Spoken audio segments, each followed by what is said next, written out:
आज हम आप लोगों के समक्ष बात करेंगे भारत अमेरिका व्यापार समझौते पर। बहुत ज़्यादा सूचना, बहुत ज़्यादा डाटा अभी फ़िलहाल इस संदर्भ में कुछ मिल नहीं रहा है।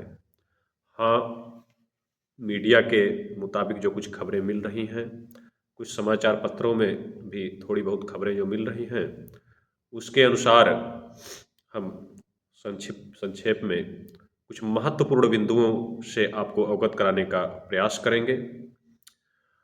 और यहाँ अगर देखा जाए तो सबसे पहले हम लोगों को थोड़ी पृष्ठभूमि में जानी चाहिए कि आखिर समझौते की आवश्यकता क्यों पड़ी।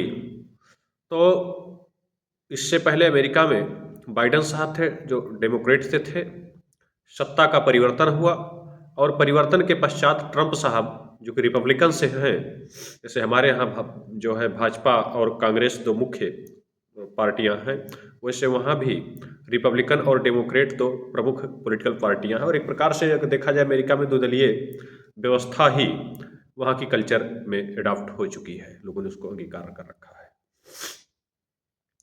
तो वहाँ पर ट्रंप साहब के द्वारा भारत पर दो प्रकार के टैरिफ लगाए गए, एक पारस्परिक और दूसरा दंडात्मक। पारस्परिक का मतलब क्या था कि बदले में कर, यानी आप हमारे ऊपर जो है ऐसा करते हैं, आप हमारे जो है सामान पर जो है इतना कर लगाते हैं, या आप हमारे सामानों के लिए जो मुक्त आवाजाही जो है सुनिश्चित नहीं करते हैं, तो इसलिए बदले में हम आप पर इतना कर लगा रहे हैं, जिसको उन्होंने नाम दिया रेसिप्रोकल टैरिफ। और दंडात्मक शुल्क इसलिए लगाया क्योंकि उन्होंने आरोप लगाया कि आप रूस से तेल खरीदते हैं। लगभग एक वर्ष तक दोनों देशों के बीच सौदेबाजी का दौर चला, एक दूसरे पर दबाव का भी दौर चला, जिसमें अमेरिका ने बराबर भारत पर दबाव डालने का प्रयत्न किया। खूब ज़्यादा जो है, जिसको आप एक शब्द अंग्रेजी में कहते हैं ब्लैकमेलिंग, तो उसका भी इन्होंने प्रयत्न किया। और यहाँ पर बड़ा ही मतलब आप देखेंगे कि भारत सरकार की आलोचना भी इस मुद्दे पर होती है कि इतने उकसावेपूर्ण जो है कदमों के बाद, बयानों के बाद, उनके जो है विदेश मंत्री साहब थे जो है उनकी भी यही जो है शब्दावली, खास करके जो उनके वाणिज्य मंत्री थे लुटनिक साहब, वो तो मतलब हद ही कर दिए थे। उन्होंने कहा कि हम तो ऐसा करेंगे कि जो है भारत आएगा और जो है हमसे माफ़ी मांगेगा, गिड़गिड़ाएगा, अपनी गलती एहसास, दुनिया भर की जितनी उनकी ख्वाब थी, जो है ख्याली पुलाव थे, उसको खूब बढ़िया पका रहे थे दीवा स्वप्न में। और भाई स्वप्न देखने में लगता ही क्या है, स्वप्न तो आप देख सकते हैं कि मैं अंतरिक्ष में उड़ रहा हूं, तो 1 टका खर्च हो रहा है क्या? तो उन्होंने भी वही काम किया। लेकिन वहां पर भारत का रुख बहुत ही संतुलित और बड़ा ही नपा तुला रहा। भारत ने धैर्य का परिचय दिया, कभी भी उसमें गाली गलौज वाली शब्दावली में वो भारत नहीं आया, जिस प्रकार से लूला और ट्रंप का चला और सारे लोगों का चला, उसमें भारत नहीं पड़ा। भारत द्वारा इस समय जो यूएस के साथ समझौता किया गया है, उसमें मौजूदा परिस्थितियों में यूएस पर कई दबाव भी उत्तरदायी है। खास करके यूरोपियन यूनियन के साथ जब से हमारा ट्रेड हुआ, तब से अमेरिका में आंतरिक तौर पर तो बहुत पहले से ही ट्रंप पर दबाव था कि भैया चाइना जो है एशिया में सबसे बड़ी चुनौती आपके सामने है, और एशिया में अगर चाइनीज चुनौती के सामने कोई भी आप की कुछ मदद कर सकता है तो भारत है, तो आप उसको भी नाराज कर रहे हैं। यूरोप से पहले से आप पंगा लिए बैठे हुए हैं, कनाडा से पहले से जो है आपकी दिक्कत बढ़ती जा रही है। तो चाइना हमारी चुनौती है ही है, रसिया को आप चुनौती मानते ही मानते हैं। तो दुनिया में कोई एक मेजर पावर हो जिससे आपकी बढ़ती हुई बता दीजिए हमको, और सबसे आप चुनौती पाल करके अमेरिका को कहाँ ले जाएंगे, किस तरफ ले जाएंगे, भैया इस समझ से परे है। और जब भारत ने यूरोपियन यूनियन के साथ ट्रेड डील कर लिया, तो इससे ट्रंप पे और ज़्यादा जो है कहीं प्रेशर आ गया। उनको लगा कि अब कहीं ना कहीं भारत हमारे बिना भी सर्वाइव धीरे धीरे कर सकता है, या हमारे बिना भी रहने का आदी हो सकता है। तो इसमें आनन फानन में आप देखेंगे जो उनके अभी राजदूत नियुक्त हुए हैं सर्जियो गोर साहब, ट्रंप साहब के बड़े करीबी हैं, वो अचानक कहते हैं कि बस कुछ जो है बहुत बड़ी खबर में लेके आने वाला हूँ, बहुत बड़ा अनाउंस होने, और अनाउंस अचानक में होता आनन फानन में, और एक तरफा अमेरिका की तरफ से कि हम भारत पर टैरिफ जो है खत्म नहीं कर रहे हैं, जो व्यापार समझौता खत्म नहीं कर रहे हैं, अपितु अभी तक जो क्या था कि दंडात्मक जो शुल्क था वो 25% था रूस से तेल खरीदने के कारण, और 25% जो है उन्होंने पारस्परिक टैरिफ लगाया हुआ था। तो कुल मिला जुला के 50% टैरिफ हमारे ऊपर था। तो वो घटा के अब जो है 25% जो टैरिफ था उसको खत्म कर दिया गया है दंडात्मक वाला, और जो पारस्परिक 25% का टैरिफ था उसको घटा के 18% कर दिया गया है। प्रश्न उठता है तो इसमें इतनी खुशी की क्या बात है, जबकि अब भी हमारे ऊपर 18% टैरिफ है। तो यहाँ समझने की बात है, इस समझने की दृष्टि यहाँ है, इसको जो है थोड़ा सा आपको गंभीरता से देखना पड़ेगा, सूक्ष्मता से देखना पड़ेगा कि हमारे प्रतिस्पर्धी जो बाजार है जिनके साथ हमारी प्रतिस्पर्धा है, खास करके जो है चीन है, पाकिस्तान से तो कोई प्रतिस्पर्धा हम नहीं कर सकते हैं, वो तो खुद बिका हुआ है। बांग्लादेश है तो इससे भी थोड़ी बहुत प्रतिस्पर्धा टेक्सटाइल के क्षेत्र में है, जो है कॉटन के क्षेत्र में। और वियतनाम है जिसके साथ हमारा बहुत बड़ी प्रतिस्पर्धा है इलेक्ट्रॉनिक और जो है उपकरणों के संदर्भ में, लेदर हो गया और सारी चीजें। तो इन बाजारों के साथ जो है ट्रंप का या अमेरिका का क्या रवैया है।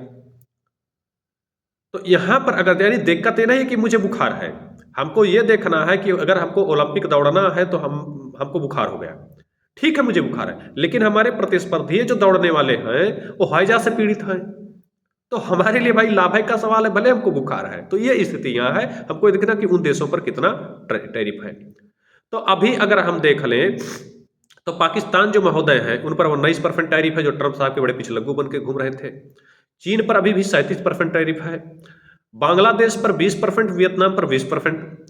यानी एशिया में जापान को अगर छोड़ दिया जाए तो भारत के ऊपर जो है सबसे कम टैरिफ है। 15% जो है जापान पर है, 18% हमारे ऊपर है। तो उसके बदले जापान ने जो है चुकाया भी बहुत कुछ है। राइस का एक अच्छा खासा उत्पादक जापान, जिसको उसकी आवश्यकता नहीं है, वो भी वो अमेरिका से खरीदने के लिए राजी हो गया। अमेरिका में अच्छा खासा निवेश करने के लिए जो राजी हुए, तो कहीं ना कहीं जापान ने उसके लिए चुकाया भी है 15% के लिए। जबकि भारत ने कृषि और डेयरी सेक्टर को खोलने में अभी भी कंजूसी दिखाया। कंजूसी कहिए या कहिए कि हमारे लिए चुनौती भी है। कहीं ना कहीं अगर वो यहाँ हो जाएगा तो हमारा जो कृषि सेक्टर है, डेयरी सेक्टर, नेस्तनाबूद हो जाएगा, चौपट हो जाएगा। तो हमारे लिए कहीं ना कहीं किसानों की और डेयरी सेक्टर की चिंताएं भी जुड़ी हुई हैं। अब यहाँ देखना है कि हमारा जो है, अगर इन 2-3 देशों के साथ ज़्यादा प्रतिस्पर्धा है मार्केट में, तो अब मान लीजिए 100 रुपये हमारे उसकी लागत है, जो हम सामान बना रहे हैं, लेदर का कोई चीज़ बना रहे हैं, 100 रुपये उसकी लागत है। अब चाइना अगर 18% टैरिफ, तो 118 रुपये में यानी हमको बेचना पड़ेगा उसको। अगर हम 100 रुपये में जो है हमारा वो आ रहा है, बेच रहे हैं, उसकी कीमत है, तो अगर 18% टैरिफ जोड़ दिए 118 हो गया। लेकिन वही चीज़ या पाकिस्तान बेचेगा तो उसको 119 रुपया उसकी कीमत हो जाएगी। वही चीज़ बांग्लादेश बेचेगा 120 हो जाएगा। वही चीज़ चाइना बेचेगा 137 हो जाएगा। तो इस दृष्टिकोण से देखा जाए तो भले हमारे ऊपर 18% का टैरिफ है, लेकिन फिर भी अन्य देशों के उत्पादों की तुलना में भारत के उत्पाद अमेरिका में सस्ते होंगे। तो उसका परिणाम यह निकल के आएगा कि वहां के बाजारों में अभी तक जो हमारे लिए समस्याएं, मान लीजिए अभी तक में 150 हमारा चला जाता था और वही चीज 119 में बेचते थे, तो हमारे लिए बाजार वहां जो बंद हो रहा था वहां पर हमारे लिए फिर से संभावनाएं खुल जाएंगी। तो इसलिए यह थोड़ा राहत की बात है, थोड़ा खुशी की बात है, थोड़ा हौसले की बात है बाजार के लिए। अब इतना आप समझ गए होंगे, तो मैं बहुत ज्यादा आर्थिक गुणागणित में नहीं जाना चाहता हूं, सब आप पढ़े होंगे, देखे होंगे। हम चूंकि पॉलिटिकल साइंस से जुड़े व्यक्ति हैं तो हम इसका राजनीतिक और अन्य बिंदुओं से इसकी चर्चा करेंगे। भारत के लिए महत्व क्या है इस टैरिफ का? तो सबसे बड़ा महत्व है कि सबसे तेज ग्रोथ अर्थव्यवस्था हम बने हुए थे, सबसे तेजी से बढ़ती हुई इकोनॉमी हम बने हुए थे। अब इसको जारी रखने में, कहीं ना या बनाए रखने में उस ग्रोथ को मदद मिलेगा। नहीं तो हमारे सामने तमाम आशंकाएं जो है खड़ी हो गई थी, चाहे वो वैश्विक निवेशक हो, उनके मन में भी आशंकाएं उत्पन्न हो गई थी, और खुद हमारे भी जो व्यापार घराने से संबंधित है, यहाँ तक कि जनमानस जो भी है वो भी तमाम आशंकाओं के दौर से गुजर रहे थे कि क्या होगा, क्या हम अमेरिका के सामने सर्वाइव कर पाएंगे। भले हमारी ग्रोथ अच्छी चल रही थी, साल भर से हम देख रहे अच्छी ग्रोथ हम किए, लेकिन फिर भी हमारे ऊपर वो आत्मविश्वास नहीं था और लोगों का भी हमारे ऊपर विश्वास नहीं था। तो हमारा स्वयं आत्मविश्वास और लोगों का था। तो इससे भी कहीं ना कहीं चुनौती से राहत मिलेगी। पैसे में मजबूती, हम तेजी से ग्रोथ करती हुई दुनिया की सबसे इकोनॉमी होने के बावजूद भी हमारा जो रुपया था वो कहीं ना कहीं डॉलर के मुकाबले बहुत तेजी से गिरता जा रहा था। आपने देखा होगा कि 92-93 रुपए तक जो है $1 की कीमत पहुंच चुकी थी। तो अब इसका कारण क्या था? तो सबसे बड़ी समस्या थी कि हमको जो है फॉरेन निवेश नहीं मिल पा रहा था, विदेशी निवेश हमारे ऊपर नहीं आ पा रहा था। हम भले तेजी से ग्रोथ कर रहे थे, लेकिन विदेशी जो है निवेशक थे, उनको यह विश्वास नहीं था कि भारत क्या अमेरिका के मार को झेल पाएगा, और झेल पाएगा तो कब तक झेल पाएगा। तो जब उनको नहीं विश्वास था तो यहाँ पर निवेश करना नहीं चाहते थे, और निवेश जब नहीं आ रहे थे, डॉलर नहीं आ रहा था, और हमको जब विदेशों से कुछ चीज खरीदनी है तो डॉलर को हमको आवश्यकता है, तो मांग और पूर्ति का नियम चलता है। जिस चीज की मांग ज्यादा हो जाती है उसकी कीमत बढ़ जाती है, और रुपए की कोई किसी को वैल्यू ही नहीं था, क्योंकि हमारा निर्यात वैसे भी जो है बिल्कुल ठप था, बाहर से FDI आ नहीं रहा था। तो ये सारी चुनौतियां हमारे लिए थी। साथ ही साथ यहां तक कि रिजर्व बैंक को न चाहते हुए हस्तक्षेप करना पड़ा रुपए को संभालने के लिए, और रिजर्व बैंक ने व्यापक तौर पर डॉलर की बिकवाली करना शुरू किया, यानी यह दिखाने के लिए कि भाई डॉलर की कमी नहीं, आप परेशान मत होइए, डॉलर की उन्होंने बिकवाली करना शुरू किया। लेकिन उससे भी बहुत ज्यादा कोई फायदा मिला नहीं रुपए को संभालने में। रुपया जहां तेजी से गिर रहा था, थोड़ी सी उसकी सेहत सुधरी, लेकिन पूरी तरीके से बीमारी खत्म नहीं हुई। अब आप देखेंगे कि ट्रेड डील होने के बाद ही रुपया 119 पैसा एक दिन में सुधरता है, तो ये भी हमारे लिए एक बड़ी वो है। आप कहेंगे सर रुपए का गिरने से क्या होता है? दिक्कत होती है। यदि यही हम जो है बड़े निर्यातक होते, यानी हम निर्यात अधिक करते, तो हमारा रुपया अगर गिर भी रहा था तो हम लाभ में होते। क्यों? क्योंकि मान लीजिए कि हमने कोई चीज बेचा और उसकी कीमत $1 है, तो $1 में हमने जब उस चीज को बेचा तो हमको वहां से फौरन से $1 मिला, लेकिन जब वही $1 को हम यहां भजाएंगे तो हमको ज्यादा रुपया मिलेगा। तो निर्यात वाले में तो फायदा रहता है, लेकिन जब कोई चीज हम बाहर से खरीद रहे हैं तो उसको अगर मान लीजिए हमको डॉलर में वो करना है, तो डॉलर हमको खरीदना पड़ेगा, तो उसके लिए हमको ज्यादा पैसा देना पड़ेगा। तो आयात जो है कहीं ना कहीं महंगे हो जाते हैं, और हम चूंकि ज्यादा आयातक हैं, हम व्यापार घाटे में चलने वाले हैं, निर्यात की कैपेसिटी भी हमारे ऊपर उतना नहीं, तो इससे हमको नुकसान था। जैसे मान लीजिए कोई एयरक्राफ्ट है, वो $5 का है, अब $5 का अगर है तो उसको खरीदने के लिए कहीं ना कहीं हमको डॉलर खरीदना पड़ेगा, तो बदले में जहां अभी हम 68 रुपए $1 की कीमत थी, अब हमको 92 रुपए चुकता करना पड़ेगा, तो नुकसान तो हमारा हुआ ना। तो ये मोटा मोटा चीज है। विदेशी निवेश में FDI की भी मजबूती इससे होगी, क्योंकि ग्रोथ के बावजूद मैंने पहले बताया कि निवेशकों में विश्वास पनप ही नहीं पा रहा था कि US जैसी अर्थव्यवस्था के मार से भारत कब तक जो है बच पाएगा, कब तक उसको झेल पाएगा, क्या उसके अंदर ये सामर्थ्य है। तो आपने देखा कि ग्रोथ के बावजूद उल्टे हमारे यहां बहुत तेजी से शेयर बाजारों में बिकवाली देखी जा रही थी।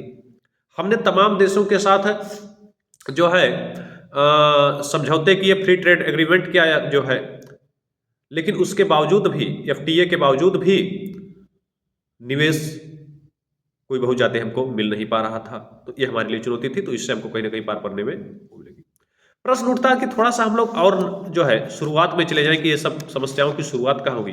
तो आपने देखा होगा कि ट्रंप महोदय का जो फर्स्ट कार्यकाल था वो भारत के साथ बड़ा ही सहयोगात्मक था, और काफी अच्छा खासा भारत को लाभ भी मिला। आपको हर दृष्टिकोण से चीजों को देखना चाहिए, ऐसा नहीं कि हम ट्रंप को गाली देते केवल, हमको ये देखना है कि समस्याएं पनपी कहाँ से पनपी। तो ट्रंप द्वारा जब दूसरा कार्यकाल में प्रेसिडेंट बने, तो इन्होंने चित्रगुप्त की तरह, जैसे युवराज जो है चित्रगुप्त से कहते हैं कि भैया कर्म पुस्तिका उठाओ, तो इन्होंने अपने जो है सेक्रेटरियों से कहा कि एक काम करो, कर्म पुस्तिका निकालो सबका, क्योंकि ये भी अमेरिका भी अपने आप को सुपर पावर मान के, दुनिया का राजा मान के चलता है, और है भी भाई। तो उन्होंने कर्म पुस्तिका जब निकलवाया तो उन्होंने कहा कि ये बताओ हमको कि लोग क्या देते हैं हमें, और बदले में हमसे लेते क्या है, कितना देते हैं और कैसे देते हैं। मतलब यह था कि ये बताइए कि हम तो मान लीजिए कि हमारे यहां से लोग इतना $1 कमा के लेके जा रहे हैं सामान बेच के, हमारे सामान को कौन कितना खरीदता है, या हमें कितना लाभ उससे होता है व्यापार में। तो जब ये उन्होंने देखा तो उन्होंने कहा फला देश के साथ हम इतने घाटे में चल रहे हैं, फला देश के साथ इतने घाटे में चल रहे। घाटे का मतलब क्या है कि हम आपसे ₹2 का सामान खरीद रहे हैं, और बदले में हम आपको ₹20 का सामान बेचते रहे, तो ₹18 घाटा हुआ ना। तो अमेरिका का कहीं ना कहीं जिन देशों के साथ व्यापक व्यापार घाटा था, उन पर उन्होंने कहा कि हम पारस्परिक शुल्क लगाएंगे, यानी जितना आप हमारे सामानों पर लगाएंगे उतना हम आपको लगाएंगे, जितना आप हमको रियायत देंगे उतना हम आपको देंगे। तो अब वही चीज हो गई कि एक घोड़े की तुलना एक भाई जो है कछुए से की जाए। हम लोग छोटी इकोनॉमी है, तो हम तुम्हारे साथ बराबर का डील करके तो नहीं चल पाएंगे, हमारे लिए संभव ही नहीं कि हम भाई तुम्हारे साथ बराबर की प्रतिस्पर्धा कर पाए। लेकिन भाई ट्रंप साहब तो ट्रंप हैं, उन्होंने कहा कि हम कोई ठेका नहीं ले रखे हैं, वो आपकी चुनौती है, आपकी समस्या है। उसी अनुरूप सभी देशों पर उन्होंने बदले की कार्रवाई की, किंतु तब भी हम खुश इसलिए थे क्योंकि हमारे ऊपर उस समय 27% पारस्परिक शुल्क लगाया गया, जो कि अन्य हमारे प्रतिस्पर्धी जो कंट्रियों की तुलना में बहुत कम था, क्योंकि उस समय बढ़ते बढ़ते चाइना पर उन्होंने 135-36% तक, 145-45% तक टैक्स लगा दिया। और ट्रंप साहब का चले तो 1045% लगा दें, लेकिन वहां पर ट्रंप, चूंकि चाइना ने ट्रंप की नब्ज पकड़ा और जो वहां पर दुर्लभ जो कुछ खनिज हैं उन खनिजों को लेकर मोल भाव शुरू कर दिया। उसने कहा कि भैया हम बेचेंगे ही नहीं। भारत पे भी आपने देखा होगा, उसने कहा कि अगर आप अमेरिका को देंगे तो हम आपको नहीं देंगे। तो ये चीजें चली, बाद में ट्रंप साहब झुके और 35% पर दोनों की अपनी बातचीत हो गई, लेकिन भारत के साथ डील नहीं हो पा रही थी। और इसी बीच आप देखेंगे कि हमारे लिए खुशी तब जो है गम में बदल गई और हमारे लिए तब चुनौतियां बढ़ गई कि अप्रैल माह में नाटकीय मोड़ आता है। भारत के पहलगाम में पाकिस्तान प्रायोजित आतंकवादियों के द्वारा 27 लोगों की केवल धर्म पूछकर निर्मम हत्या कर दी जाती है और उसके पश्चात भारत द्वारा पाक को जिम्मेवार ठहराते हुए जो है ऑपरेशन सिंदूर के नाम से एक कार्रवाई की जाती है। अच्छा, यहाँ ऐसी ध्यान देने योग्य आवश्यक बात है कि थोड़ी सी मोदी जी की फॉरेन पॉलिसी में चीज देखने के लिए बदलाव मिला है पाकिस्तान के प्रति, कि अब हम बहुत ज्यादा डिफेंसिव नहीं रहते। पहले क्या होता था, कोई समस्या होती थी हम लेके यूएन में दौड़ते थे, अलग अलग देशों के पास दौड़ते थे। हमने कहा नहीं, अब हम खुद कार्रवाई करेंगे, हम देख चुके दौड़ दौड़ के। तो उन्होंने चाहे उरी हो सर्जिकल स्ट्राइक, चाहे पुलवामा के बाद हो, चाहे पहलगाम के बाद हो, तो उन्होंने ऑपरेशन सिंदूर किया। हुआ क्या कि भारतीय सेना के द्वारा वहां पर अपने कुछ स्वदेशी हथियारों का इतना बेहतर प्रदर्शन किया गया कि बड़े चौंकाने वाले रिजल्ट मिले और कहीं ना कहीं भारतीय सेना की उस कार्रवाई बड़ी ही काबिले तारीफ और बड़ी ही एक्यूरेसी उसमें देखने को मिली। परिणाम यह हुआ कि पाकिस्तान में पूरी तरीके से घबराहट मच गई और डीजीएमओ स्तर के अधिकारी ने जो है कार्रवाई रोकने के लिए कहा और भारत तब तक कहीं ना कहीं अपने टारगेट को पूरा भी कर चुका था लगभग। हम चूंकि जैश को हम उसके लिए जिम्मेवार मानते थे, हमने जैश के तमाम जो है हेडक्वार्टर पर भी कार्रवाई किया, जिसमें जो जैश का मुखिया अजहर मसूद है वो किसी तरीके से बचा और उसके बाद उसके तमाम यहां तक उसका बहनोई और तमाम रिश्तेदार भी उसमें मारे गए। तो बड़ी कैजुअल्टी उनको हुई। उनके यहाँ तक जो है कि तमाम स्ट्रेटेजिक जो पॉइंट के लोकेशन थे उनको हमने नुकसान पहुंचाया, तमाम उनके एयरबेस थे उनको हमने नुकसान पहुंचाया। कुछ उसमें बताया जाता है कि मतलब तो जो भी चीजें थी आप जानते उससे अवगत है, जाने की आवश्यकता उसमें है नहीं। हुआ क्या कि ट्रंप साहब अब क्रेडिट लेने पहुंच गए। उन्होंने कहा कि जो है ये युद्ध है हमने रुकवाया, हमने दोनों देशों के लोगों को फोन किया, हमने कहा कि अगर जो है तुरंत समझौते पर नहीं जाते हो तो दोनों पर खूब टैरिफ लगा देंगे। पाकिस्तान की आदत है, पेशेवर वो जो है चारण उतावड़ का काम करता है। उसने कहा हाँ हाँ सरकार आपने किया है और इतना बढ़ा चढ़ा के पाकिस्तान वाले उसको मतलब पेश करना शुरू किया। उन्होंने कहा कि अगर ट्रंप साहब ना आए होते तो परमाणु युद्ध छुड़ जाता, दुनिया में तबाही मच जाती। यानी खूब वहां पर जो है भाटों की तरह कविता लिखना ट्रंप के प्रशंसा में शुरू कर दिया पाकिस्तान ने। लेकिन भारत ने कभी भी ट्रंप के उस दावे को स्वीकार नहीं किया और यही ट्रंप के लिए सबसे बड़ी समस्या बन गई। क्योंकि ट्रंप की सबसे बड़ी बात है कि मुझे लगता है कि वो कहीं ना कहीं ये अबूझ पहेली है या ट्रंप कहीं ना कहीं उस चीज को समझ नहीं पा रहे हैं कि भारत की समस्या क्या है। भारत की समस्या है कि हमने 1971 के पश्चात 72 में युद्ध के पश्चात एक शिमला समझौता पाकिस्तान के साथ किया था और जिसमें यह बात की गई थी कि जितने भी हमारे द्विपक्षीय समझौते मतलब समस्याएं होंगी हम लोग आपस में मिल बैठ के जो उसका निस्तारण करेंगे, किसी तीसरे पक्ष को उसमें नहीं आने देंगे। तो यहां पर अगर भारत ट्रंप के जो है उसको स्वीकार कर भी लेता, जो झूठी वो कह रहे हैं, अगर उसको स्वीकार कर भी लेता तो भारत के लिए कहीं ना कहीं वो शिमला समझौता रद्दी की टोकरी में चला जाता। लेकिन ट्रंप तो ट्रंप है, वो किसी को सुनना कहाँ चाहते हैं। तो इसी गलतफहमी में वो महोदय जो है उन्होंने सोचा कि नहीं ये तो मेरे साख के साथ खिलवाड़ है। एक शब्द ही तो मोदी जी को केवल कहना, एक ही शब्द तो भारत वालों को कहना कि हाँ ट्रंप ने किया था और ये बिल्कुल कह रहे हैं कि नहीं ट्रंप ने नहीं किया था। तो कहीं ना कहीं इस चीज को ट्रंप समझने में विफल है, उन्होंने उसको नाक का सवाल बना लिया। और ट्रंप द्वारा जो के स्वागत में पाक द्वारा इतनी चमचाई की गई कि इसी बीच वहां के प्रधानमंत्री ने और विदेश मंत्री ने कह दिया कि भैया हम प्रस्तावित करते हैं कि ट्रंप साहब को नोबेल दिया जाए और ट्रंप साहब फूल गए। इसी बीच जो है ट्रंप साहब ने तमाम बयानबाजियां भी की। वहां के जो सेना प्रमुख थे वो उठा उठा के ले जाके अटैची में जैसे कोई व्यापारी होता है उनको रेयर अर्थ मैग्नेट जो है बेच रहे हैं। तो ये सारी चीजें नौटंकी चली। फिर उसके बाद ट्रंप की तमाम खींच के बाद भी भारत अपने रुख पर संतुलित रहा।